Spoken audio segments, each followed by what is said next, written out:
सुना जाए हमारी जिंदगियों के लिए हो, हमारे घरानों के लिए हो, हमारी औलाद के लिए हो मेरे खुदावंद जी, ताकि हर एक जान तेरे कलाम के वसीला से बरकत पाए, 30 गुना 60 गुना 100 गुना फलदार साबित हो मेरे खुदावंद जी। मेरे खुदावंद जी हमें ऐसी डाली बन जाए जो फल लाने वाली हो, ताकि हम तेरे हुजूर झुकते रहें और तुझ में बढ़ते रहें और तेरे नाम को जला दे मेरे खुदावंद जी। आज का कलाम बहुत सा फल वाला हो, आज का कलाम खुदावंद हर एक जिंदगी के लिए मांगती हूँ, हर एक जान के लिए मांगती हूँ खुदावंद जी, ताकि तेरा कलाम इन जिंदगियों में फलदार साबित हो खुदावंद जी। जब तेरा कलाम नाज़िल होता है तो खुदावंद बेकसी नहीं लौटता बल्कि बहुत सा फल लाता है मेरे खुदावंद जी। मेरे खुदावंद जी तेरा शुक्र करती हूँ, तेरी तारीफ करती हूँ। तो अपना रहम करना, अपना फजल करना मेरे खुदावंद जी, ताकि आज का कलाम हम अपने दिलों में जगह देने वाला बने मेरे खुदावंद जी। तेरा शुक्र करती हूँ, तो अपना जलाल ज़ाहिर करना मेरे खुदावंद जी। तेरा रहम तेरा तरस मांगती हूँ मेरे खुदावंद जी। अपने लोगों को बरकत देना और अपने जलाल के लिए इस्तेमाल करना। रहम कर, तरस कर, मांगती हूँ यीशु मसीह के नाम के वसीला से, आमीन। आए मेरे अजीजों, मेरे साथ हवाला निकालें यशायाह नबी की किताब और उसका 7वां बाब। यशायाह नबी की किताब और उसका 7वां बाब और उसकी 10वीं आयत से लेकर 16वीं आयत तक हम खुदा उनके ज़िंदगी बख्श कलाम में से तलावत सुनेंगे। यशायाह की किताब 7वां बाब 10वीं आयत से लेकर 16वीं आयत तक। मेरी गुजारिश है बेटे अभिषेक से किवाए और तलावत करने में हमारी रहनुमाई करें।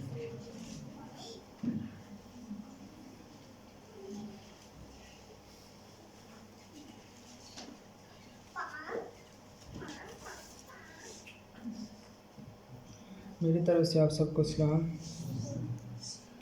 यशायाह उसका 7वां बाब 10वीं आयत से लेकर 16वीं आयत तक।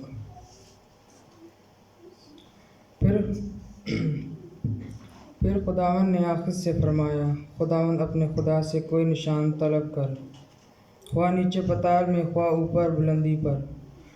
लेकिन आखिस ने कहा कि मैं तलब नहीं करूँगा और खुदावन को नहीं आजमाऊँगा।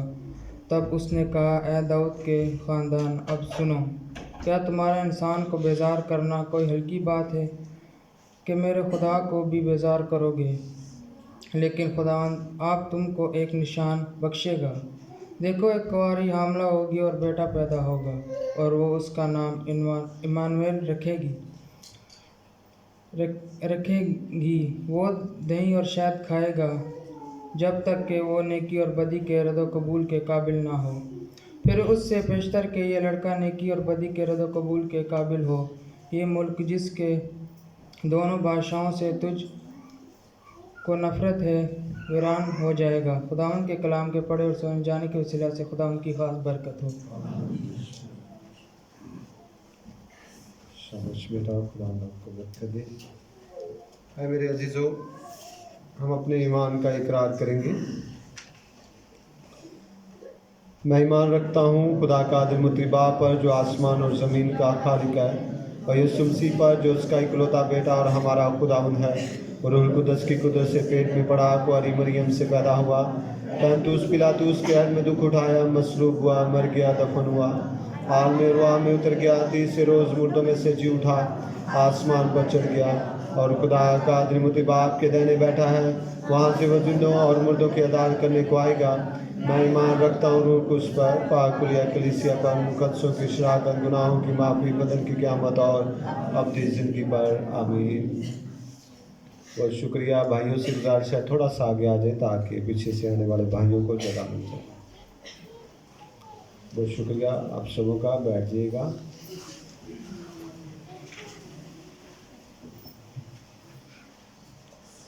खुदा उनके जलाली और खूबसूरत नाम में आप सबों को मेरी तरफ से इस्लाम। आप सब खुश हैं? आज हमद का दूसरा इतवार है जिसमें हम सब खुदावन के घर में मौजूद हैं और खुदावन की शुक्रगुजारी करते हैं कि खुदावन ने ये मुमकिन किया है कि हम उसके घर में आकर उसकी इबादत कर रहे हैं। आमीन। ये खुदावंद की बड़ी शुक्रगुजारी है। बहुत सारे लोग जो इस दुनिया फ़ानी से जा चुके हैं, हम उनसे बेहतर तो नहीं है, लेकिन खुदा ने हमें इस ज़मीन पर अब तक रखा है तो ये उसका मकसद है। और आज तक हम ज़मीन पर हैं तो उसने इसलिए रखा है ताकि हम अपने गुनाहों में मर न जाएं। वो हमें आज भी वक्त दे रहा है कि मेरा बेटा मेरी बेटी मुझे कबूल करे, और ये ईमान लाकर जब ये इस दुनिया फ़ानी से कूच करे तो ये जहन्नम की आग में ना जाए बल्कि मेरे पास आ जाए। इसलिए खुदा ने आपको टाइम दिया है, इसलिए खुदा ने आपको वक्त दिया है ताकि वो आपको अपने पास रखे। मेरे अजीजों, आज आमद का दूसरा इतवार है और आज हम खुदावंद यीशु मसीह की पैदाइश के बारे में चंद बातें सीखेंगे। जो हवाला हमने पढ़ा है ये यशाया नबी की किताब में से हमने 7वें बाब में से तलावत को सुना है, जो बहुत मशहूर आयत है और जिसकी पेशन गोई को मत्ती की अंजील में भी कोट किया गया है।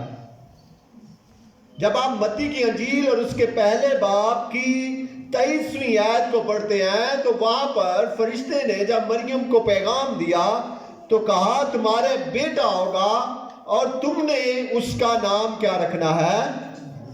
अमानुएल। अब यहां पर अमानुएल का तर्जमा दिया गया है। यशाया की किताब में सिर्फ यह बताया गया है कि उसका नाम अमानुएल होगा, पर जब हम मत्ती की अंजील को पढ़ते हैं तो वहां पर लिखा है कि जिसका तर्जमा है खुदा हमारे। हम देखते हैं कि यीशु मसीह के पुराने अहदनामा में यशाया ने हमें बहुत सारे नाम बताए। जिस तरह वो कहता है कि उसका नाम अजीम, मशीर, खुदा कादर, अब्दियत का बाप और सलामती का शहजादा होगा। यीशु मसीह को यिर्मयाह की किताब में शाख के साथ भी मुंसलिक किया गया है। जिस तरह जब आप यिर्मयाह की किताब को पढ़ते हैं तो लिखा है कि यस्सी के तने से कौपल निकलेगी और उसकी और उसकी जड़ों से एक बार शाख पैदा होगी। यीशु मसीह को बहुत सारे लक़बों के साथ मुखातब किया गया है, पर यीशु जब पैदा हुए तो उनका नाम यीशु रखा गया, नजात देने वाला। आज हम सिर्फ अमानुएल नाम पर बात करेंगे। आज हम सिर्फ अमानुएल नाम पर बात करेंगे जिसका तर्जुमा है खुदा हमारे साथ है। मेरे अजीजों, जब ये बात आखिज बादशाह तक पहुंचाई गई तो वो एक बड़ी कश्मकश में बैठा हुआ था। आखिज बादशाह कोई नेक बादशाह नहीं था, ये यहूदा का बादशाह था, युताम का बेटा था। आखिज बादशाह कोई नेक बादशाह नहीं था। और बाइबल मुकद्दस में लिखा है कि उसने हैकल की चीजों को भी लिया और हैकल को बंद कर दिया, हैकल के दरवाजों को बंद कर दिया और पूरे मुल्क में बुत परस्ती को राइज कर दिया था। और आखिर खुदा से डरने वाला बादशाह नहीं था, बल्कि उसने खुदा को गुस्सा दिलाया। पर फिर भी खुदा उससे मुखातिब है, पर फिर भी खुदा उससे बात कर रहा है, फिर भी यशाया की मार्फत उससे कलाम कर रहा है। आखिर बादशाह पर आराम के बादशाह ने आकर बैठ गया उसके बाहर, और उसने क्या किया? उसने बहुत कोशिश की, अपनी हैकल में से चीजों को दे दिया, बहुत कोशिश की कि ये बंदा मुझसे टल जाए, ये बंदा दूर चला जाए, पर ये उसके पास की बात ही नहीं थी। यशाया की मार्फत खुदा ने उससे कहा कि मैं इससे तुझे बचा लूंगा, तू कोई निशान तलब कर ले। तो वो कहने लगा मैं कोई निशान तलब नहीं करूंगा, मैं नहीं चाहता कि मैं खुदा को आजमाऊं कि मैं जीत जाऊंगा और खुदा कोई निशान दे मुझे। पर खुदा ने कहा तू ना निशान तलब कर, मैं तुझे एक निशान देता हूं। देखो एक कुंवारी हामला होगी और उसके बेटा होगा और उसका नाम क्या रखेंगे? अमानुएल रखेंगे। मेरे अजीजों, अमानुएल नाम जो है इसमें इलाही सफात पाई जाती है। अमानुएल नाम में बहुत सारी चीजें पाई जाती हैं जो मैं आज आपके सामने रखना चाहता हूं। अमानुएल नाम एक है पर इसमें तमाम यीशु की सफात पाई जाती है। अमानुएल नाम एक है पर खुदा जैसी तमाम सफात इस नाम में है। पहले नंबर पर अमानुएल यह जाहिर करता है कि यीशु मसीह अलूहियत का मालिक है। हालेलुया। दूसरी बात कि वो इलाही जात का मालिक है। तीसरी वो इलाही सफात का मालिक है। और चौथी बात जो मैं करने वाला वो ये है कि वो इलाही कमाल करने वाला नबी है। मेरे अजीजों, अगर हम एक बात पर गौर करें, जिस तरह इलाही अलूहियत का मालिक है तो अलूहियत में बहुत सारी चीजें हैं। आप देखते हैं पुराने अहदनामा में कि खुदा ने बनी नौ इंसान के साथ प्यार किया, बनी नौ इंसान को बहुत सारी चीजें मुहैया की, बनी नौ इंसान को बहुत सारी चीजें दी। तो मेरे यीशु ने भी जमीन पर आकर जिस तरह पुराने अहदनामा में खुदा काम करता था, इसी तरह मेरा मसीहा नए अहदनामा में काम कर रहा है। हालेलुया। जिस तरह हम देखते हैं कि वो इलाही जात का मालिक है। इलाही जात यानी जिस तरह खुदा में खूबियां पाई जाती हैं, जिस तरह खुदा में चीजें पाई जाती हैं, इसी तरह मेरे यीशु में भी इलाही जात पाई जाती है। इसी तरह मेरे यीशु में भी इलाही जात पाई जाती है। जिस तरह पुराने अहदनामा में मेरे खुदा ने यीशु से कहा कि जहां कहीं तू जाएगा, यह खुदा की जात है। यीशु ने कहा जहां कहीं तू जाएगा, खुदा ने यीशु से कहा जहां कहीं तू जाएगा तेरे पांव का तलवा जिस जगह पर भी लग जाएगा मैं तेरे साथ हूं, घबरा ना, खौफ ना कर। तो मेरे यीशु ने क्या कहा? मेरे यीशु ने जमीन से जब आसमान की तरफ सफर किया तो अपने शागिर्दों से कहा, देखो मैं दुनिया के आखिर तक हमेशा तुम्हारे साथ। क्योंकि मेरे यीशु ने इस बात को साबित किया कि मैं ही खुदा हूं। हालेलुया। जिस तरह पुराने अहदनामा में जात पाई जाती है खुदा में कि वो यीशु से कहता है कि मैं तुम्हारे साथ हूं, इसी तरह मैं भी तुम्हें कहता हूं कि मैं भी तुम्हारे क्या हूं? साथ हूं। मेरे अजीजों, वो कहता है सुलेमान से कि तू मेरा क्या है? बेटा है। और यीशु जब इस दुनिया में आए तो उन्होंने भी ये बात साबित की कि तुम तमाम लोग मेरे क्या हो? बेटे और बेटियां हो।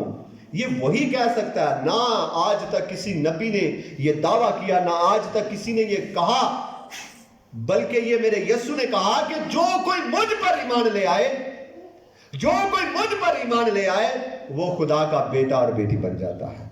हालेलुया।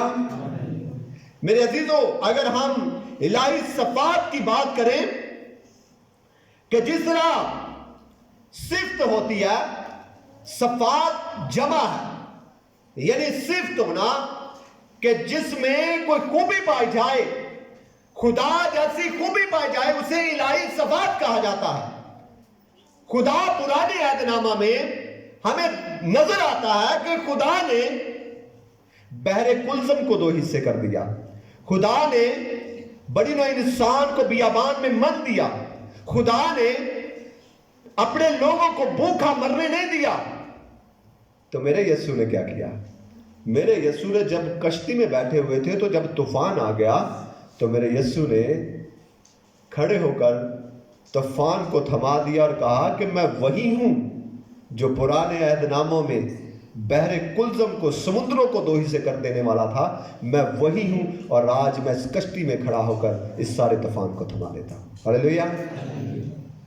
मेरे अजीजों, आज हम जो बड़े जोश से और बड़े होश से और बड़े जोशो खरोश से बड़ा दिन मनाते हैं, हम कोई आम शख्सियत के जन्म को दिन को नहीं मनाते। हम ऐसी शख्सियत को मनाते हैं जिसने कायनात को तख्लीक किया।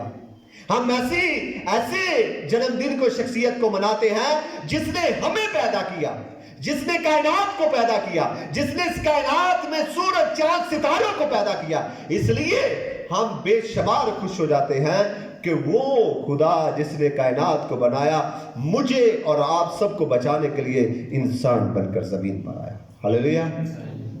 मेरे अजीजों, अगर हम बात करें कि मेरा खुदा जो है वो इलाही कमाल कर देने वाला खुदा है। खुदा इलाही कमाल करता है, वो मुर्दों को जिंदा कर देता है। ये खुदा में सफात है, ये कमाल है उसका कि वो नाइन शहर की बेवा को भी मेरे यीशु ने जिंदा कर दिया। मेरे यीशु ने 4 दिन के मुर्दा को जिंदा कर दिया। यहूदी कहते थे, जब मेरे यीशु ने उस बेटी को जिंदा किया जो अभी अभी मरी थी, तो यहूदी कहने लगे, इसने बड़ा कौन सा कमाल कर दिया। 4 दिन तो रूह इधर ही भटकती रहती है, जमीन पर ही भटकती रहती है, 3 दिन तक जमीन पर ही रहती है। इसने कहीं से पकड़कर इसमें डाल दी होगी, ये जादूगर है, इसने कोई बड़ा कमाल नहीं किया। तो मेरे यीशु ने 4 दिन इंतजार किया। लाजर मर चुका था, मेरा यीशु इंतजार करता रहा। यीशु को जिस दिन वो मरा था पता चल गया था कि वो लाजर मर चुका है, पर मेरा यीशु गया नहीं, मेरा यीशु इंतजार करता रहा। और यहूदियों की इस बात को रद्द करने के लिए 4 दिन के बाद लाजर की बहनों के पास पहुंचा और लोग कहने लगे, अब तो उसकी कब्र से बो आती होगी, अब तो वो मुर्दा बो मारता होगा और उसके पास भी खड़ा नहीं होता। ये कैसे उसके पास जाएगा, कैसे? अब तो रूह आसमान पर जा चुकी है। मेरे यीशु ने यह साबित किया, आसमान और जमीन का मालिक मैं हूं। हालेलुया। मेरे यीशु ने कहा कि जब रूह आसमान पर भी चली जाए, जब खुदा के पास से चली जाए, वहां से भी रूह को लाना मेरा काम है, क्योंकि मैं कुदरत का मालिक हूं। हालेलुया। और मेरे यीशु ने 4 दिन के मुर्दा को भी जिंदा किया। मेरे अजीजों, आज अमानुएल नाम पर हम बात कर रहे हैं। तर्जुमा क्या है? आप सब मेरे साथ कहिएगा, तर्जुमा क्या है? खुदा हमारे खुदा हमारे साथ। और ये कोई आम बात आदमी नहीं बात कर सकता, ये वही बात कर सकता है, ये वही कह सकता है कि मैं तुम्हारे हमेशा साथ हूं, जो इलाही जात का मालिक हो, जो इलाही कमाल का मालिक हो, जो इलाही सफात का मालिक हो, वही ये कह सकता है कि भाई तू जिथे किथे भी जावे, मैं तेरे नाल आ। और ये कोई आम बात नहीं है, ये बहुत बड़ी बात है। मेरे अजीजों, मेरे यीशु ने जब ये कहा कि उसका नाम अमानुएल होगा, जब फरिश्ते ने ये कहा कि उसका नाम अमानुएल होगा, तो इसका तर्जुमा है खुदा हमारे साथ। और जब खुदा हमारे साथ है, जब खुदा हमारे साथ है, तो यीशु ने इस नाम से बहुत सारी कमियों को दूर कर दिया, बहुत सारी चीजों को दूर कर दिया। बोला कि जब मैं तुम्हारे साथ हूं तो फिक्र करने की कोई जरूरत नहीं। हालेलुया। यीशु ने अपने शागिर्दों से कहा, ना खाने की फिक्र करो, ना पहनने की, क्योंकि मैं तुम्हारे। हवा के परिंदों को देखो, ना बोते हैं ना खाते हैं, फिर भी तुम्हारा आसमानी बाप उन्हें देता है। तुम्हारी कदर तो बहुत सारी चीजों से, चिड़ियों से ज्यादा है। खाने की फिक्र ना करो क्योंकि मैं तुम्हारे, पहनने की फिक्र ना करो क्योंकि मैं तुम्हारे, इस बात की फिक्र ना करो। मेरे अजीजों, जब वो साथ है तो वो बियाबान में भी आपको रोटी देता है, उस जगह पर भी जहां पर रेगिस्तान है, उस जगह पर भी जहां दूर दूर तक पानी नजर नहीं आता, वो चट्टान बनकर खड़ा हो जाता है, क्योंकि वो साथ है। वो चट्टान बनकर खड़ा हो जाता है और वो कहता है, मैं तुम्हारे साथ हूं, आओ और इस खुश्क चट्टान से पानी पियो, क्योंकि मैं तुम्हारे साथ हूं। मेरे अजीजों, जब वो हमारे साथ है तो फिर हमें ना अबलीस से डर लग सकता है, ना दुनिया की किसी चीज से डर लग सकता है, क्योंकि जब दुनिया का मालिक हमारे साथ है फिर हम डर नहीं सकते। मेरे अजीजों, आखिरी बात करूंगा और इसके बाद हम कलाम को बंद करेंगे कि जब खुदा हमारे साथ है फिर हमारे पास क्या है? क्या है आपके पास? जब खुदा हमारे साथ है फिर हमारे पास नजात है। हालेलुया। जब खुदा हमारे पास है, जब खुदा हमारे साथ है, जब यीशु हमारे साथ है, फिर नजात हमारे पास है, सुलह हमारे पास है, खुदा तक रसाई हमारे पास है और खुशी हमारे पास है। मेरे अजीजों, यीशु ने आकर इन तमाम चीज़ों को पूरा किया और ये नाम इस बात को जाहिर करता है कि जब यीशु हमारे साथ है तो फिर नजात हमारे पास है। खुदावंद आज के कलाम के वसीला से हम सबों को बड़ी बरकत बख्शे।